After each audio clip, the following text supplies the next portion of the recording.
Hello and namaste.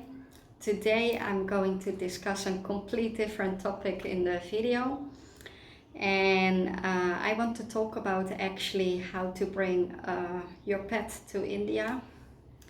As you can see, this is Anko, and she's one of the two cats that I brought from Japan to India. And today in the video I'm going to explain the process and how to bring your pets into India. First I need to go back a little bit to the beginning to explain a little bit.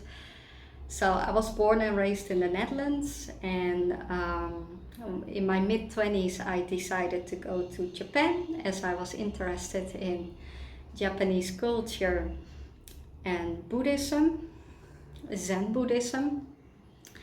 And at that time, I had a good job, but I was struggling severely with myself, facing difficulties. And I was also dealing with a severe depression.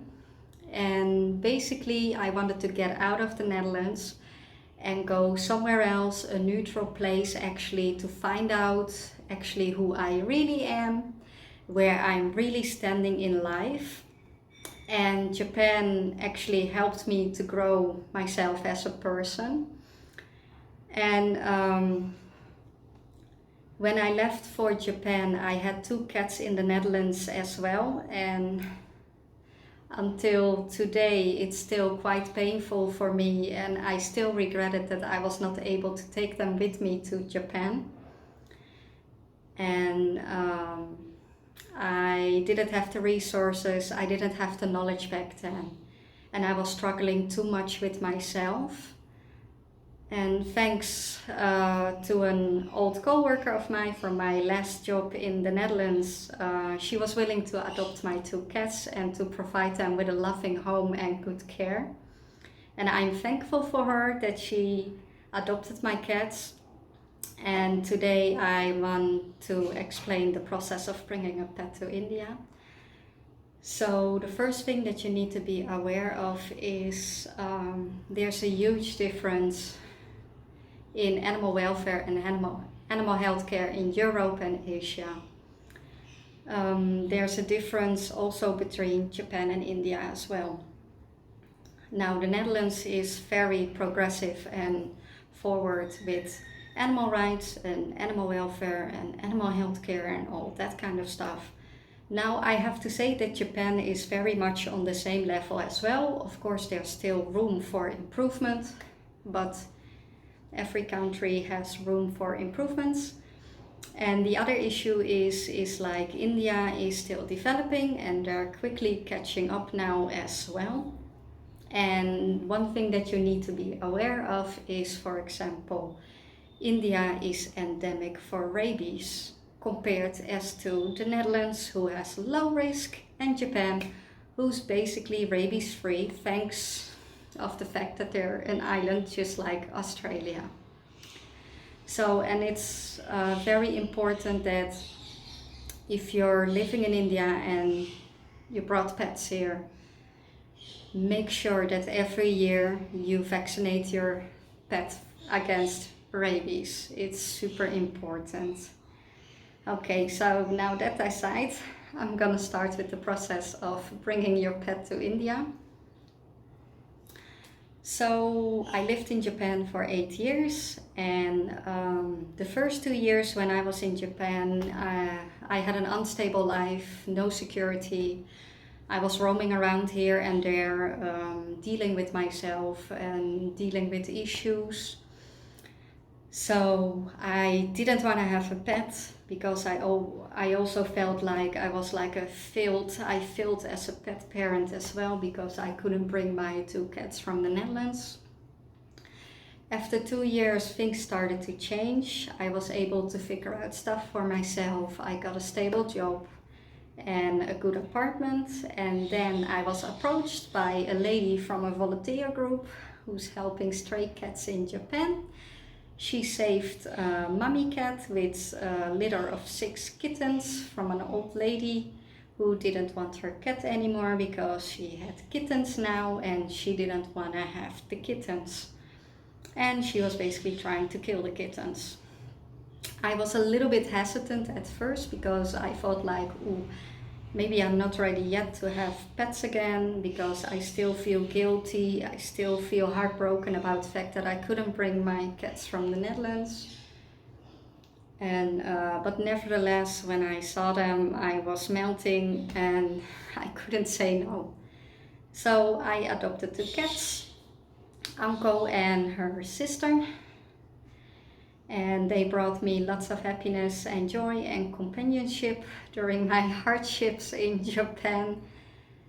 And while I was improving myself on the way in Japan, I also met my husband. And when we met in Thailand, we were talking about getting married, and I was actually at the moment busy preparing for going back to the Netherlands after 8 years in Japan, because I felt like I was strong enough and good enough actually to go back to the Netherlands again to face what I had left in the past. And but I changed my course from the Netherlands to India.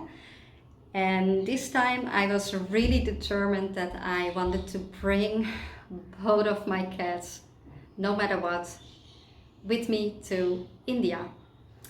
And now it's quite a complicated and difficult process for bringing your pets from Japan to India, because India has a little bit of a different rules for bringing in pets. And that has to do with the fact that India is already battling and dealing with a high rate of stray dogs and cats. So I will talk about that a little bit later. So the first thing that you need to be aware of is when you want to bring your pet to another country, is like you need to check with the authorities of both countries. The country that you're departing from and the country that you're arriving at. So you need to check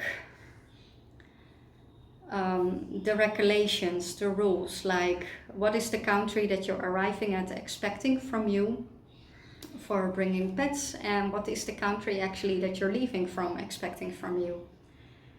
So now it's mostly the basic thing that all countries have mostly in common is like your pet needs to be microchipped, vaccinated against rabies, and vaccinated against other common diseases.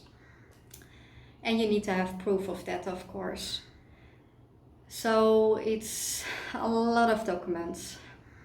Now another thing with India is as if you're a non-Indian citizen, you can basically not bring your pet to India, because Indian authorities are kind of scared, like if people come here and they won't be able to take care of their pet anymore, that they feel like, oh, they might abandon here and it will add more to their stray problem. And that is highly understandable.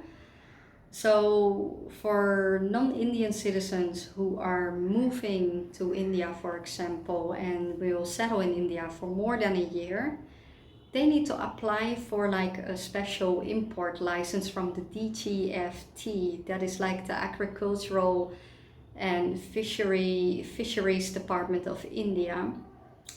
And if you're an Indian citizen who has lived abroad for more than 2 years, then you can just bring your pet without this license.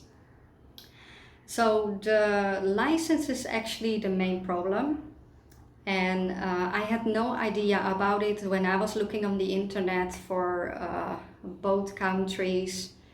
And when I was looking on the internet, the requirements for India, bringing in a pet, and I was confused. There were many different sites with many different information. So, and I was kind of like, actually, I don't know where to start. So then I checked on the internet for the Japanese authorities. That was simple. And now I needed to get the correct information from India. So, and I was moving to Mumbai, so you need to look for information, get the information from the port of arrival, and that would be Mumbai Airport. And gosh, that was very hard and frustrating to get a hold on them.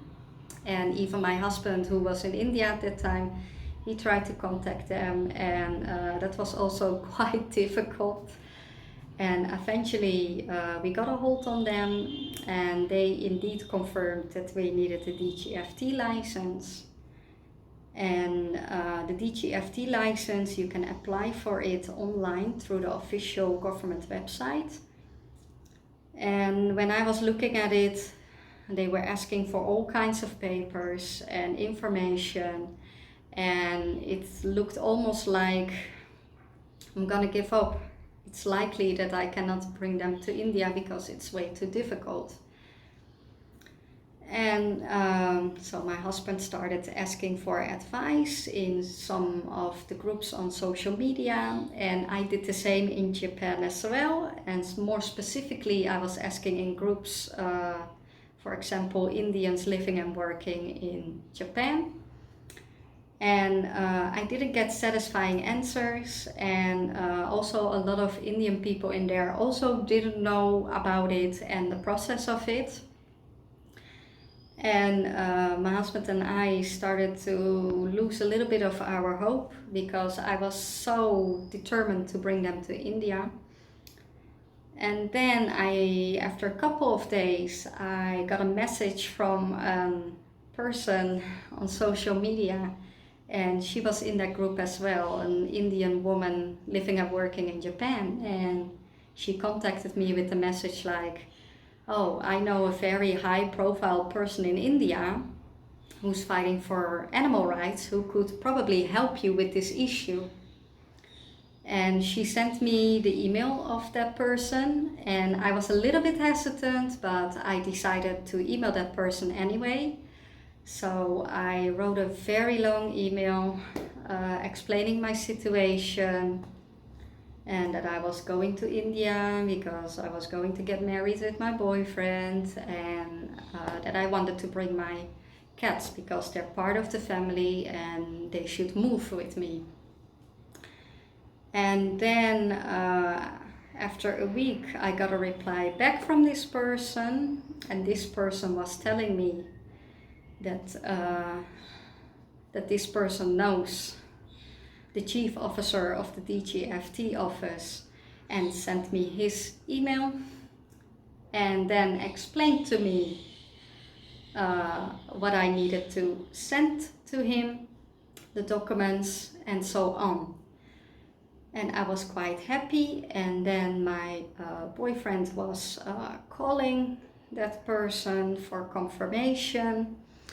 And indeed, he got the secretary of the chief officer on the telephone and explaining to my boyfriend what documents, what needs to be done. And they actually completely helped us from A to Z through the online process of applying for a DGFT license. And it's especially quite daunting if you look at it, especially if you're not a professional into import-export, like what do all these questions mean? What do I need to fill out here and there? And if you don't understand it, it's quite frustrating. But luckily, this secretary person was super willing to help us. This gentleman has saved us a lot of headaches.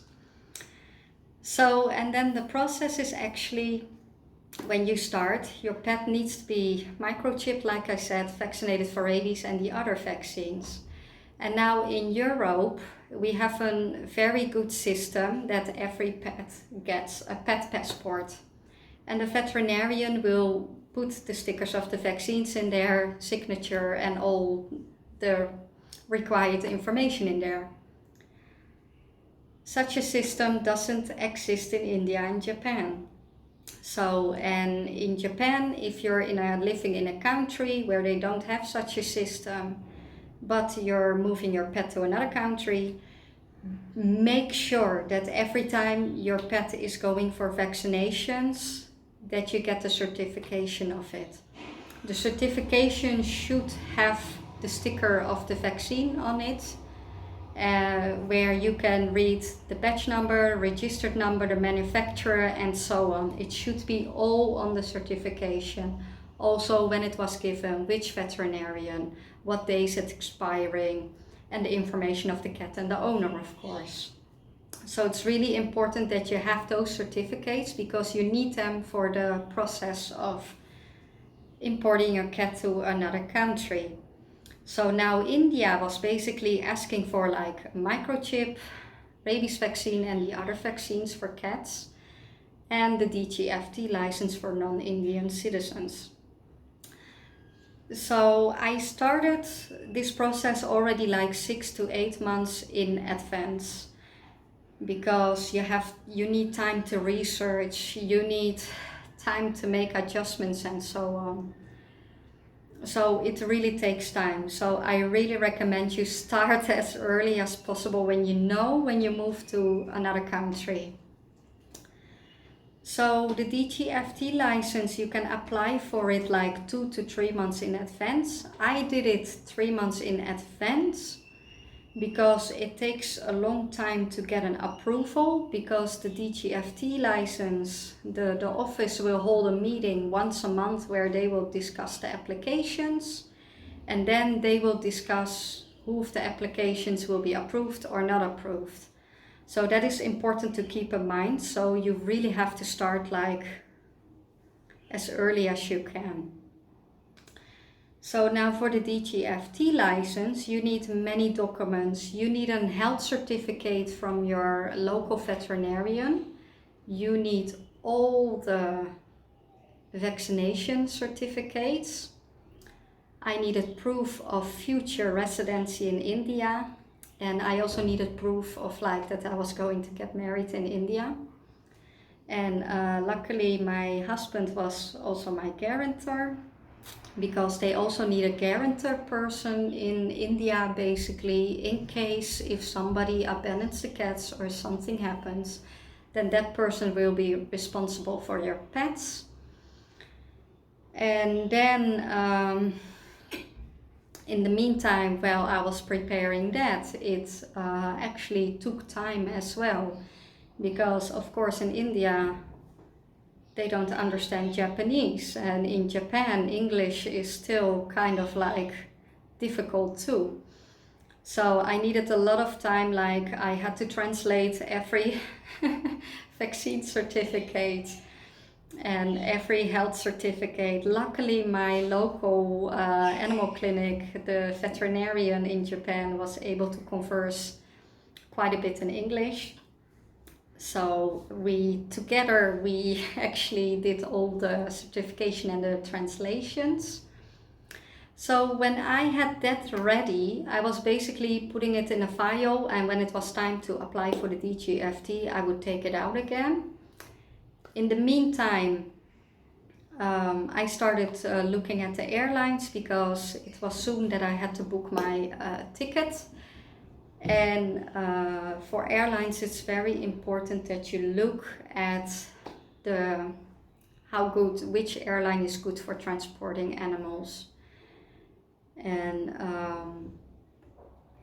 first I was thinking about Air India, and because I've heard that the owner or the CEO of Air India is quite an animal lover, and Air India has the policy that you can have pets in cabin.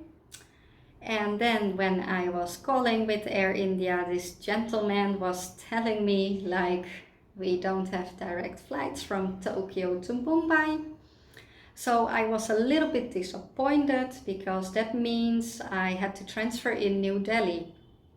And this gentleman was honestly telling me, I think it's better that you take a direct flight from Japan, because less stressful for the animals, also less paperwork, and Japanese airlines have a higher standard. So I was a little bit disappointed, but I understood, because at that time when I was booking for my flight ticket, it was like the prices were absolutely gone through the roof because of the corona issues earlier. Japan was starting to catch up with the rest of the world. They were slowly opening the borders, attracting tourism little bit by little bit. And the prices were absolutely, it was like crazy. But I had no other option. So I was actually like kind of like hesitating between Japan Airlines and ANA. But then the date that I wanted to fly, basically, Japan Airlines was not doing a direct flight, either not a direct flight, or they didn't have the policy to have the cats on the airplane, not in cabin, not in cargo. So I was out of options. So the only option was ANA, Air Nippon Airways. It's a very good airlines, #1 airlines of Japan, and I booked a flight with ANA. They had the policy, yeah, we fly animals, but they have to go in cargo. So, and I was absolutely nervous about that because, oh my gosh, they have to go in cargo, but no option. And I was nervous about it. So, and the other thing that you need to keep in mind as well is like once you've booked a flight, you immediately need to call the airline company and make a reservation for your pet in the cargo area. So, and that is what I did after I booked my flight. I immediately called the office and I had to make a reservation for my 2 cats to reserve space in the cargo area, because the animals go in a cargo chamber in the cargo area. It's completely separated from the luggage, and that chamber is of course air pressured and temperature regulated. So, and I had to confirm with her how many animals I was bringing, how old they were, how heavy they were, how big the kennels were. They needed the size, the weight, everything. And then after that, they will confirm that you bring 2 pets on the flight, and then it's done. And then the payment for bringing the pets, you will actually pay when you check in, because they're actually going to be charged as oversized luggage, extra luggage.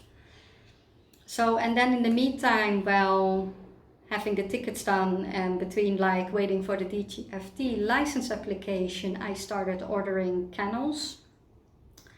So you need to make sure when you look for kennels that they're airline approved, because they need to have a special locked door. There need to be enough ventilation for them in the cage, and also make sure that the cage is big enough for them that they can lay down, that they can stand up, and that they can turn around, that they can move around a little bit.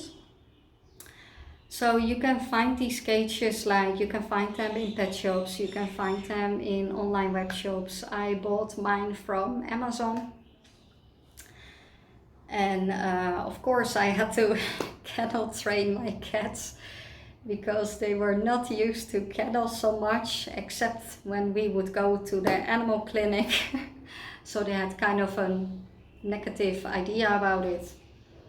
So in the meantime, it's better that you start kennel training your pet as early as possible too, so that they get used to it, so that they will be a little bit less stressed and anxious during the flight when they're in the kennel. So what I basically did is like I placed the kennels in my living room, open doors, so they could freely go in, go out, explore the kennels. And then I would start with like putting them in the kennels, closing the door, and then let them stay for 30 minutes. And I would build that up until they could stay the whole night in it. And I know it doesn't sound nice, but it's really necessary for them that they'll be able to feel comfortable while they're in the kennels for such a long time. Because they're also not allowed to eat. They can only drink water during the flight, and from Tokyo to Mumbai it's a 10-hour flight, so a long flight. So while doing that, I was in the meantime also starting to finishing up my things in Japan for moving to India. And then 3 months in advance, we finally started applying for the DGFT license. Like I said earlier, it's an online application on the official DGFT government website. So you need to sign up for making an account with a password.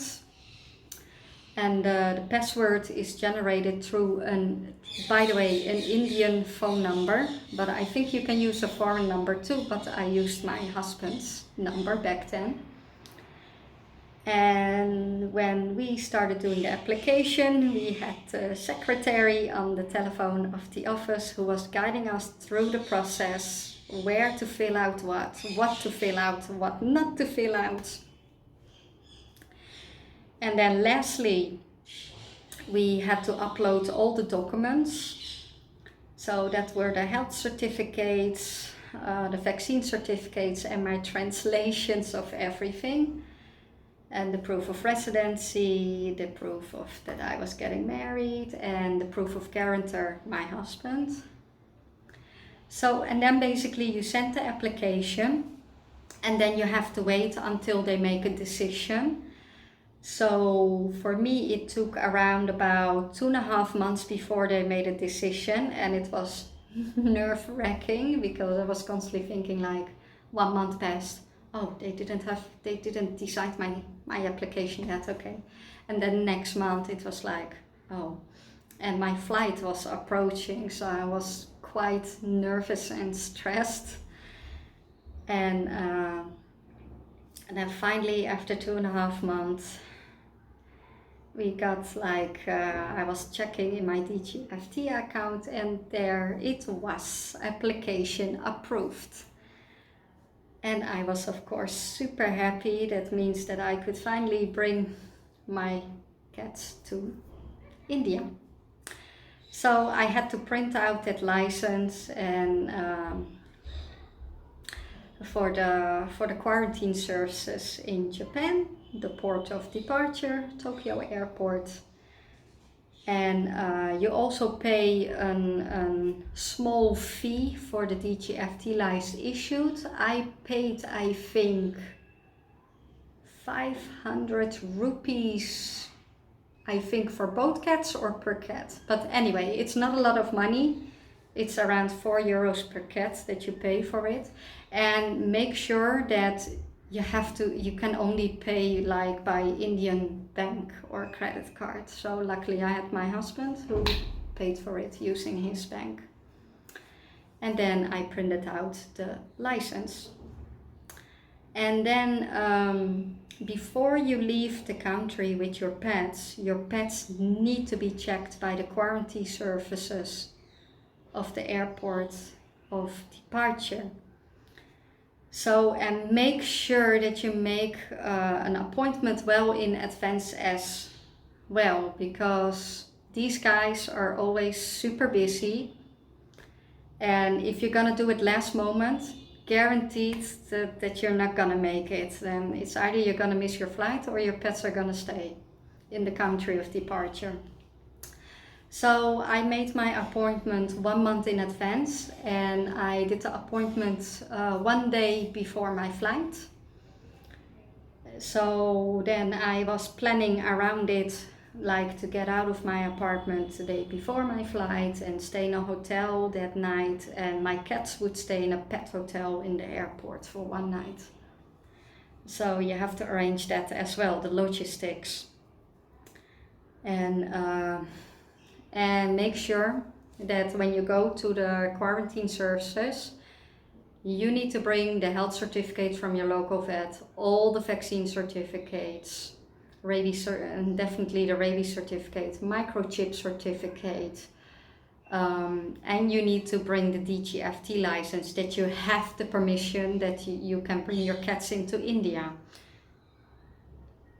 And then actually the day before my flight, I have a lovely friend who brought me all the way there and who helped me, and super thankful for that. And at the quarantine services, they checked all the documents and all the certificates and the license from India. Then they would call to the India Mumbai Airport Quarantine Service to confirm. And then I was basically ready to go on the airplane. The cats were all healthy, no sign of illness or diseases, so they were good to go. And I also made sure that for the kennels that I put like pee-pee pads in it and a thick blanket. And I also put an old shirt of mine in it as it has my smell on it. Maybe it can help them to feel relaxed a little bit. And of course the water bottles, that they're good attached so that they don't leak or break during the flight.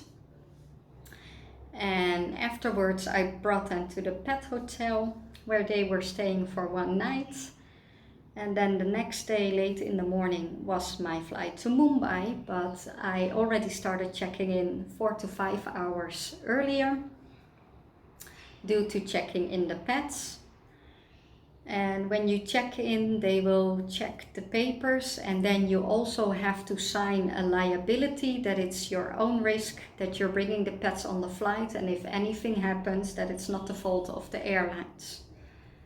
So I was a little bit scared about that when they were saying, oh, it might result in death and injury. I was like, oh my goodness. But all went well. And I have to say the ANA ground staff was absolutely terrific, and they were so nice in taking care of my cats in the airport. So, and then I said my last farewell for now for my cats, and the ground staff put tie wraps on the doors so that that would be impossible for the cats to break out, and then they put a net around it as well. And then they went into the office until it would be time to load the animals on the flight. And then I checked in myself, and along with my boarding pass you get a ticket with the number for the animals that are on the flight. That number is also on a sticker on the kennel. And then you have to go to the in-check counter for oversized or extra luggage, and then you pay the fee for flying 2 cats. So from Japan to India with ANA you pay around about 25,000 yen. So I had to pay 50,000 yen for 2 cats, and that is round about what? 450 euros, around about, something like that. And then I was ready, and then I could go. So while I was waiting for my airplane to get ready, and they were loading my cats on the airplane, and I also saw that they were loading 2 other big dogs there as well, and there were 2 or 3 more other cats, so they were definitely not alone there on the airplane. And basically the whole 10-hour flight I was nervous and I was worried, and I was like, oh, I hope they're gonna survive, I hope they're gonna be okay. And flight went well. So we arrived in Mumbai, and I got a paper from the quarantine services in Tokyo airport. So, and all the official documents that you have from your cats, you all need to carry them with you, because you need it for customs, immigration, and the quarantine service in the country of arrival. And while I was picking up my luggage, one of the ground staff, I told her I'm waiting for my 2 cats, and within a few minutes they immediately brought me the cats. And they seemed fine, but of course they were super stressed. And then you have to go to customs, immigration, and then lastly I had to go to the quarantine services in Mumbai airport, where they were checking the cats, checking the documents, and they were registering them into their system. And then I was free to go. Luckily my husband was picking me up, and we still had a 3-hour drive to go from the airport to our house. So it was definitely a long journey and definitely stressful for the cats, but I'm super happy that I did it because I wasn't able to do that with my cats from the Netherlands to Japan, and I was happy that I was able to bring them into India because I feel they're part of your family, and if you move even another country, you should try your best to bring them with you. Because I have seen so many times on social media in Japan, like how expats and people who adopt a cat in Japan, and when they go back to their own country, it's like, oh, I don't want the cat anymore. It's sad. And that should not happen. And I know from my own experience how sad I was, how guilty I felt for doing that to my cats in the Netherlands. And we've been for a while in India now, and the cats have completely adapted to the climate, to the apartment here, the environment, so they're all safe and sound and well. And it was definitely a very long process, a little bit complicated because of the DGFT license, but we managed it. And definitely for people who are intending to move to India, whether they want to bring their pet or not, the process, once you get it going, once you understand what to do, it's not that difficult. And basically the main thing is do it well in advance, be prepared, and you definitely have to push the authorities. Don't sit and think like, oh, it's gonna be alright, they do their job. No, you gotta push them, because or else nothing will be done. So overall, I had a very positive experience with flying my cats, and ANA is definitely a very good airlines that I highly recommend if you need to transport your animals, definitely from out of Japan or to Japan. So highly recommend it. And I'm happy that they're here, and I'm happy that they can continue to be with me. So if you have any questions, you can ask them in the comment section, and I'll try to answer them if you have any questions. And also please like my video, and thank you for watching, and also subscribe to my channel, of course, for more videos, and see you soon.